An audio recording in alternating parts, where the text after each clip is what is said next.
Good morning, everybody. It's my pleasure to welcome you to the webinar for presenting you the 2020 EGEC Geothermal Market Report. I'm Philippe Dumas, the Secretary General of EGEC. So as you can see, the market report is in three parts. The full report, where you can find all the details, is only available for the members of EGEC. Thanks of you for contributing to be member of EGEC. In the annexes, also accompanying the full report, you can find all the details for the project in operation, under development, and under investigation. You will see some details already today. And for voted member, you can find the key findings, a summary of this document.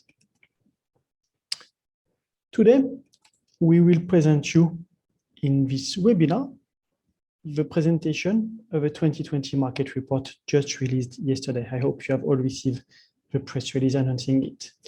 After my short introduction, I will also be in charge of presenting you the electricity geothermal market. My colleague, Thomas Garabetian, which is the coordinator for this market report for EGEC, will present you the details of the heat market.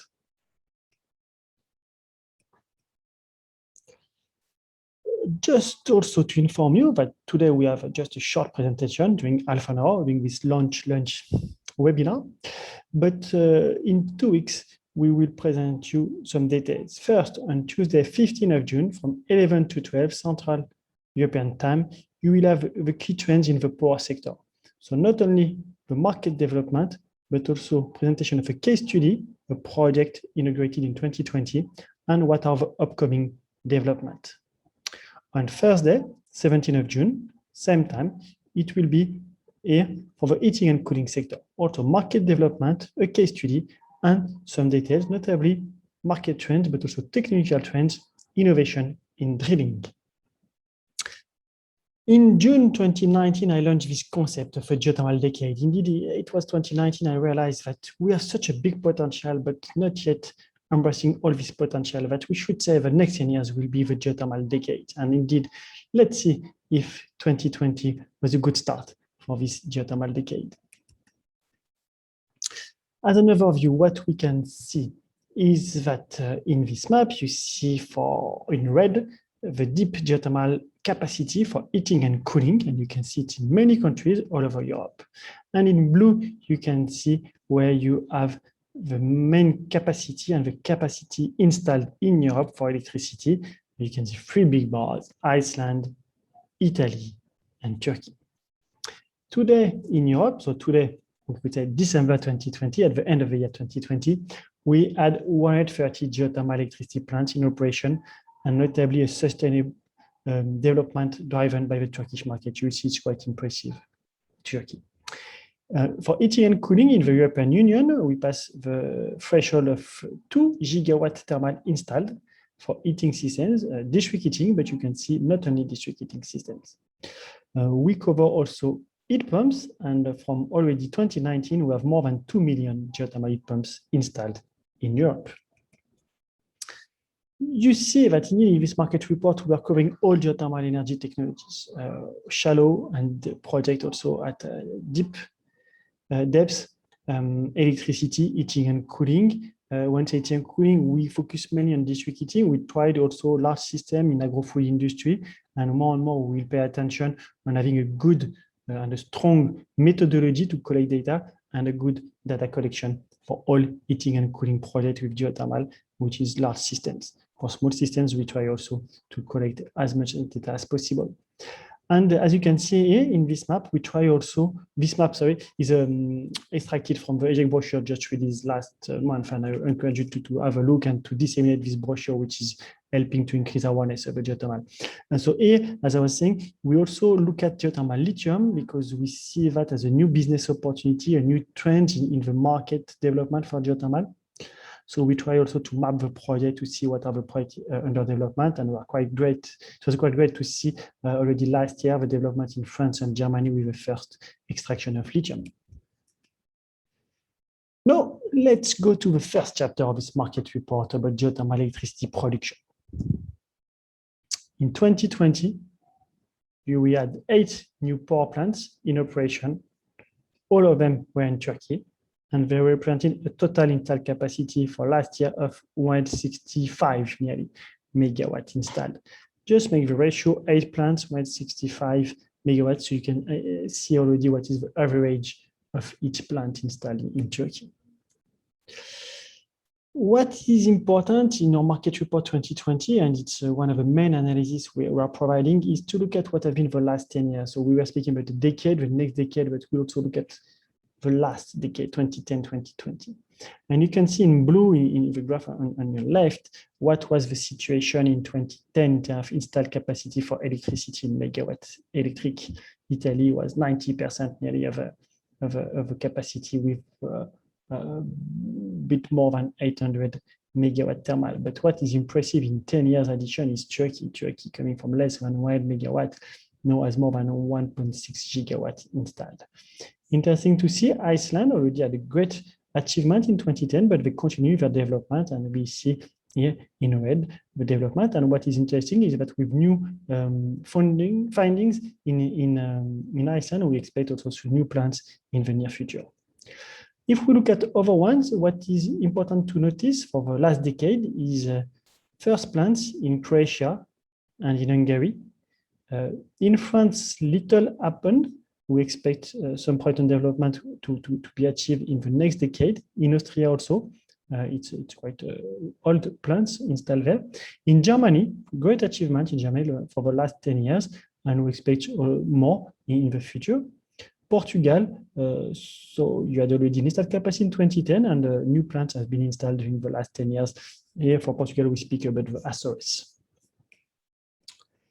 Now, if we look at overall in Europe, the number of plants where they are located, you can see that it's the same countries dominating Turkey and Italy. But what you can see is that indeed you have more plants in Germany than in Iceland, because in Iceland the plants are quite big. At contrario, in Germany, the plants have a lower size.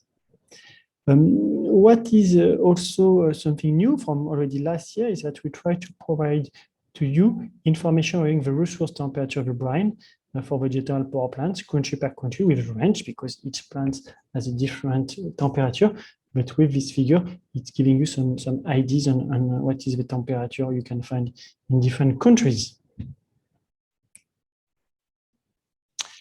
What we try to provide also in the market report are some technological trends and market development in some segment of the market. So we started the market report 10 years ago, and one of the first focus was about turbines and turbine manufacturer.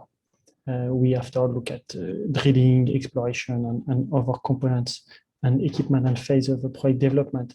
But in turbines, indeed, we wanted to see a bit the evolution of binary cycles and flash turbines or dry steam turbines. And what you can see from this map is that indeed until 20 years ago, the market was largely dominated by dry steam and flash turbines. But for the last 10 years, especially, the growth is really with binary cycles. Especially true in non-volcanic areas, or in Germany and in other countries. But we see that also happening in Turkey, happening a bit in Iceland, and we'll have to see what are the next plants in Italy. But it's sure that the binary cycles today are taking a large share of the market. What we notice also is that not only they increase their share, but also you could see in a graph, but you will see in the details of the market report, the average size of a binary turbines has also increased. If we were looking at 5 to 10 megawatt thermal binary plants, now we see them larger than 15 megawatts in some plants. In terms of market share for the turbine manufacturer, Ormat is still dominating the market and consolidating his leadership. Ansaldo Tolsi was the original provider of turbines for the Italian power plant. He's also one of the main leader in the market. EGEC is a newcomer for the last 10 years, providing a different kind of binary turbines and also still developing plants. Atlas Copco is also, we could say, a newcomer for the last 10 years, and is still consolidating his market. Turboden had already some plans before 2010, but they have also increased their market during the last 10 years. In terms of a European perspective, we also in the market report try to give you a global view. One data we're reporting here is coming from IRENA, the International Renewable Energy Agency, and is looking at the levelized cost of electricity in a global perspective. For the last 10 years, you can see that, and we know that already for solar photovoltaic or for wind, a decrease of the cost. But for geothermal, you can see that the average LCOE was a bit increasing during the last 10 years. What we should notice is that already 10 years ago, geothermal was quite competitive in a global average. What we can assume is that we were 10 years ago already exploiting the best and most favorable areas. So that is the first lesson learned. The second lesson learned is that indeed during the last 10 years, we look at other green fields leading to probably more costly projects. But what we see that also the prices were more costly and we have on average higher LCOE, we are quite competitive in comparison with the rest of the renewable energy sources. And also we remain competitive. It's also to add that here it's only looking at LCOE without highlighting the base load factor of geothermal energy. So if we look at also system cost and a full cost comparison, geothermal is even more competitive. Continuing on the global picture, you see here what have been the investment value in renewable energy for the last 10 years. In red, you see for geothermal, and indeed for geothermal at a global level, it's not a lot of. It's this concept of a geothermal decade. The last decade was a slow growth. It was not enough investment and development, but we expect much more in the next 10 years. We know that it takes time to develop projects, but we have several projects under development, and we hope to see them much more quicker realized in the near future. Especially if we look at the global picture, USA are still dominating with 3.7 gigawatts, but not enough have been developed during the last 10 years, and much more can be developed in the next 10 years, and we are quite optimistic. Same for the Philippines or Indonesia, which are already at 2 gigawatts. But what we see is that other countries will develop in Africa, in Central or South America, and in Asia. We expect here also some development. So we are quite optimistic that 2021 is just the start of the next geothermal decade. I thank you for your attention. I am now giving the floor to my colleague Thomas Garabetian. He will present you here the chapter on heating and cooling. Thank you for your attention. Hope to see you soon in your next webinar. I remind you, on Tuesday 15 on electricity and on Thursday 17 on heating and cooling. Thomas, the floor is yours. So in 2020, in the geothermal heating and cooling market, what we have seen, especially for deep geothermal, but that's also true for geothermal heat pumps, typically, is that there was quite a strong impact of the COVID-19 economic crisis. So typically in geothermal district heating and cooling, we were expecting quite a few projects to come online in 2020. This did not happen. Quite a few have delayed. Hopefully they will come online in 2021, but in 2020, the main new development that we have seen were an extension of the district heating capacity in the Elishady power plant in Iceland, and then the commissioning of a project in Meres in Spain, which we already somewhat reported in 2019 market report, because project was completed, but not quite the district heating infrastructure yet. And now this project is online and providing heating and especially cooling, which is also one of the specific focus of this year's market report, to look a bit more in depth at the use of geothermal for cooling, because what we are seeing in that in Southern European countries, especially, it is an increasingly important part of the reason why there are investments in geothermal, well, in geothermal generally, but also in Northern Europe, but that's even more true in the geothermal heat pump sector, let's say, a bit less in the geothermal district heating space. On this map, you can see a bit with the blue dots, the location and somewhat size of capacity installed district heating and cooling. So what we can see, I mean, this map is pretty familiar, I guess, to many of you. We have a very important installed capacity in Iceland, where almost all of the heat is actually supplied by geothermal energy, and there's a lot of need for heat, especially in terms of peak capacity. We have quite a lot of capacity installed in Turkey and in the Paris Basin, and then we also have very dense, let's say, area of production in the Netherlands, Munich, the Munich area, and then in the Pannonian Basin. What is quite interesting in this map as well is not just where we already have geothermal district heating and cooling, is where we are going to have it. So these red dots that you can see represent projects that are currently planned or in development. And there what we see is really that there's a much greater interest all across Europe for geothermal district heating. We are seeing many projects right now in Switzerland or the Rhine Valley, the Pannonian Basin. We see a very strong renewed interest, which was, there was a bit less interest to invest in geothermal over the past decade. Now we see projects in the pipelines. Italy as well is set to relaunch its use of geothermal district heating, having commissioned already some projects last year. And then interestingly as well, the UK, Denmark, which so far are making very, very little use of this resource. And obviously also Greece, which is looking for district heating, but also, as Philippe mentioned, for power production. What we are seeing a bit less in the figure now, because we had to crop somewhere, but Finland has some very interesting plans to use much more geothermal energy also in district heating for decarbonizing, especially cities like Helsinki and the surrounding suburbs, with some fairly innovative projects right now in the works.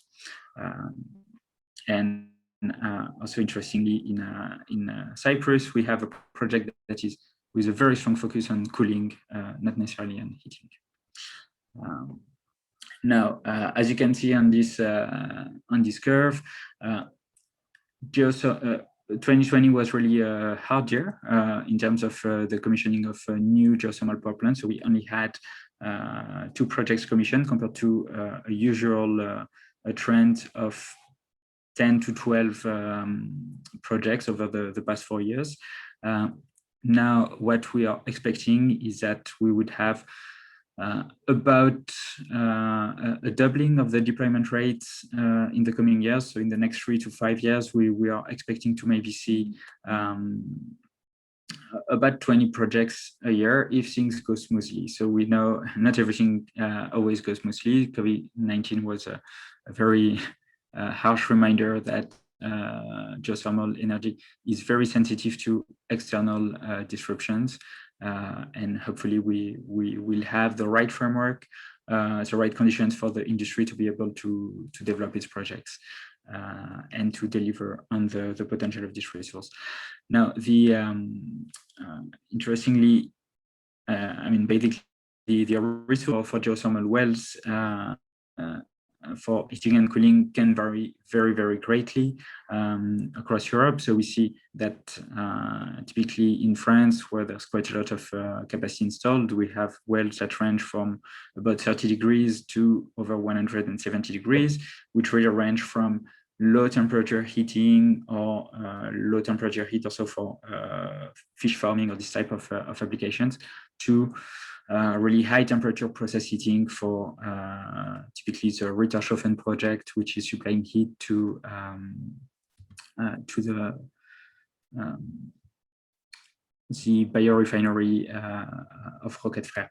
I see a question that about the countries for the two geothermal developments in 2020. So these are Iceland and where it's an extension of current projects, adding 160 megawatts, I believe. And then in Spain, which is the official commissioning of a geothermal district heating and cooling that is using coal, a former coal mine to extract geothermal energy.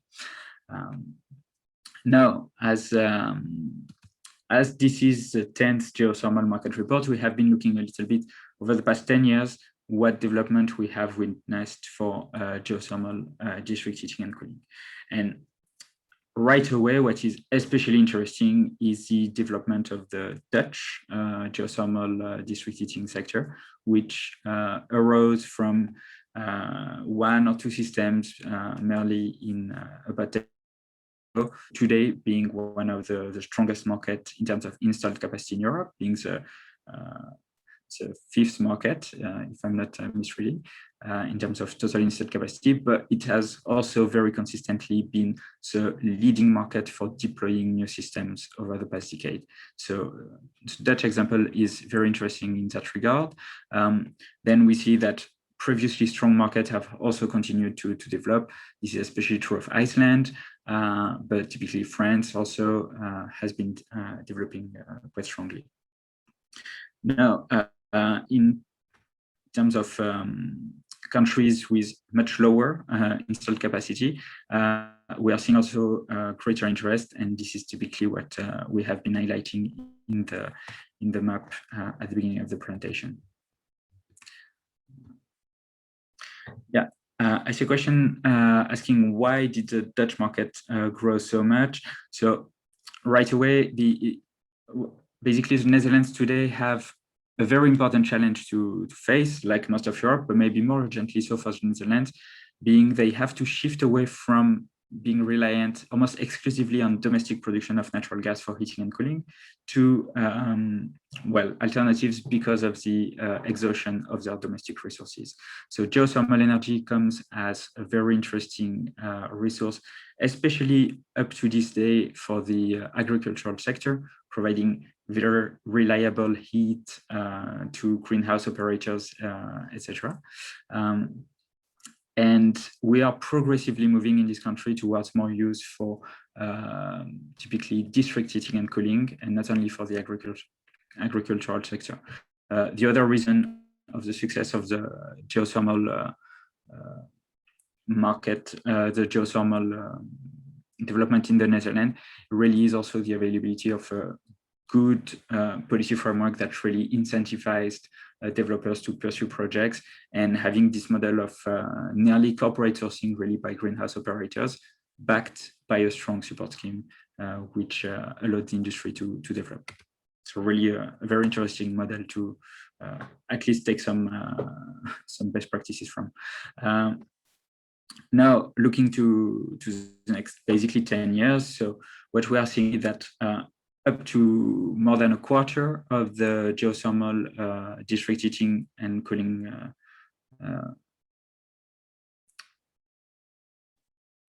yeah. Oh, yeah, I see also a question asking what is the third flag on the small graph here, which shows the big countries with lower capacity. This is the Georgian flag. Yeah, so looking to the next 10 years, we see that basically a third to almost half of the geothermal district heating and cooling currently in development or in planning are really at the drilling or construction phase. So these projects are set to enter in operation, if everything goes smoothly, within 3 to 5 years. And we are also seeing a lot of projects that are still at the exploration phase, about a quarter, and then quite a few projects still ongoing, permitting, project development, or more general planning phases, which might be a bit delayed, especially which might delay a bit the delivery of the project, especially in countries where we don't have this very clear permitting and support framework. So this is very important to the success of these projects, which are already in the work, but also to allow new projects to come to the market. And that's really a very important priority in the next 10 years. If we want to have the type of robust development we have seen in some successful European countries up to this day, but also in new areas of successful countries. I see a question regarding the time it takes to develop a geothermal resource per country, especially looking at electricity. So for electricity projects, typically for a new reservoir, we might be looking at around 10 years, a little more, and that is if the process is going smoothly. And cooling, we might be seeing more at things like 5 to 8 years to develop the first project, but it can be also shorter if things are especially quick. Now, looking at geothermal heat pumps specifically, we had in 2020 a broadly stable amount of sales for geothermal heat pumps. We have seen decreases in some markets. We can report some increases in some others. Basically, we are still at about 100 units, maybe sold annually. We still see the dominance of Sweden. Germany as really the leaders for deploying new geothermal heat pumps. We are also seeing the continued emergence of the Dutch geothermal heat pump market, which is much like for district heating, looking to diversify its heating and cooling sources, and geothermal heat pump are a solution there as well. Other very interesting countries include typically, Switzerland and Finland, where we have quite high penetration rates of geothermal heat pump as well. And we can also look notably at a country like Poland, which has, despite having had a 15% basically reduction in the amount of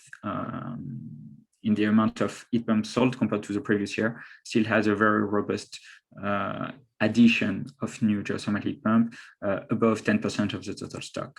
So now when we look at the total stock for geothermal heat pump, we have about 2 million in Europe this year. So this is a very important threshold. What we see that more than half of these are actually located only in 2 countries. So Sweden and Germany concentrate basically a little bit more than 1 million heat pumps. And then things are decreasing very quickly with only typically 200,000 heat pumps in France, which used to be a very, very dynamic market. But because some wrong decisions were taken in terms of how to promote the geothermal heat pump industry, it is now a very, very slow market in terms of sales. We are now selling less geothermal heat pump in France than in Belgium, a country that is 6 times smaller, and has therefore been stagnating for almost a decade now. So here you have indeed what I mentioned regarding the French market, that the country in the country heat pump sales fell from a 19,000 units sales peak in 2008 to today a little bit over 2,000. So a very, very negative case that shows it's very important to have the right support scheme, to have predictability in the support scheme, and to avoid decision that might lead to the collapse of the geothermal heat pump sector in a given country. Looking at the 2010 to 2020 timeline, what we have seen is a doubling of the number of geothermal heat pump installed. So from 1 million in 2010 basically to 2 million today. However, what we have seen is a decrease by about 10% in the annual sales. This might be linked somehow to the COVID-19 pandemic, might also be linked to the fact that in many countries, such as France, there were a very strong peak of deployment in 2010, which were not, which because of policy decisions is not as strong today. Whereas countries such as Sweden, typically, where the industry was accompanied over 10 years, we are now seeing a very, very strong sector. Now, looking at large heat pump system, but this is also somewhat a trend that is true for smaller heat pumps. We see that we are looking at deeper and deeper boreholes. So typically in 2000, we are looking at a borehole at about 100 meters depth on average, to today borehole systems that are around 250 meters deep on average. On the contrary, systems, especially large ones, so with more than 10 kilometers borehole heat exchanger, need a smaller amount of wells to be able to reach the desired capacity. So we are drilling deeper, probably also faster and cheaper, and therefore we are drilling less wells. So this is a very interesting trend. Now, when we are looking at geothermal heat pump in Europe, what we are seeing is most European countries have not been very good at setting up the right policies for these technologies. So here you can see that of the country that had a geothermal heat pump target in for the 2020 EU renewable energy target, only Sweden and Germany are, let's say, good students in the class. And then we are seeing a lot of countries that have really failed to even achieve half of the target. So this includes France, the Netherlands, Denmark. Some other are even much more remote, such as typically the UK and Austria. Hungary. What this tells us is that even actually the country with the highest absolute target and also the highest target in terms of deployment rate, penetration rate in the country, have achieved their target. So it means that you can have very, very high penetration rate of geothermal pumps in a country. We see in Sweden about 12% of households have a geothermal heat pump. But 12% of households have. So it's a very high penetration rate in the country where you also have a lot of district heating. And they are the ones who actually achieve their geothermal heat pump target. So if you have the right policies, you can get there. Some other countries with much lower deployment rate actually did not achieve this target. So this also tells us that it's important to have the right policies and to gain stability and stability. Here we can oppose example, the French one, in how geothermal and not to deploy geothermal heat pumps. Now I will very rapidly go over this slide on the availability of heat pump subsidy schemes per country. So it's very interesting to have the right type of incentives for geothermal heat pumps. So what we are seeing is that typically in some cases, geothermal heat pump receives the same absolute amount of subsidy as some other technologies with much higher, for instance, operational costs, or technologies that might not be renewables. And this is really a barrier to the competitiveness of the market of this technology.